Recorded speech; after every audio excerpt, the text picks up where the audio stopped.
Friends, welcome to ঐশকিস kitchen and blog. আজ শুভ জন্মাষ্টমী।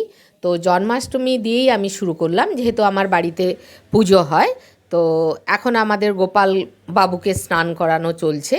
যেমন সব কিছু দিয়েই স্নান করানো হয়, ঘি, মধু, গঙ্গাজল, আতর, দই, সব কিছু স্নান করানো হয়ে গেছে। আমার মেয়ে তো ভীষণ ব্যস্ত হয়ে পড়েছে। গোপাল ভাইকে আমি পোশাক পরাবো। এখন আমার মেয়ে বসে গেছে পোশাক পরাতে। আর এদিকে আমার বৌদিও কিন্তু আমাদের তো অনেকগুলো গোপাল, তাই বৌদিও স্নান সেরে এবার গা মুছিয়ে ভালো করে পোশাক পরাচ্ছে। এদিকে আমার মেয়ে একদম রেডি করে ফেলেছে, কি সুন্দর দেখছে দেখুন। গোপালকে ভালো করে ধুতি, পোশাক, গলার মালা, বাঁশি, মাথার মুকুট সব পরিয়ে দিয়েছে, কি সুন্দর লাগছে। এদিকে ঠাকুরমশাই এসে গেছে, আমার মেয়ে ব্যস্ত হয়ে গেছে, পুজোর প্রসাদ নিয়ে যাচ্ছে ওপরে। ঠাকুরমশাই এসে গেছে, পুজো চালু করে দিয়েছে। এইভাবেই আমরা সারা দিনটা কাটালাম। আর মোটামুটি প্রসাদ যেমন পেরেছি আমি আয়োজন করেছি। এই করে আজকের দিনটা সারা দিনটা এভাবেই কাটালাম।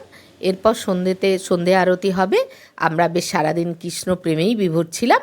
তো আজকের মতন এখানেই ব্লগটা শেষ করলাম। আমার এই ছোট্ট ব্লগটা যদি ভালো লাগে আপনারা লাইক, শেয়ার, কমেন্ট করুন। নমস্কার, টাটা।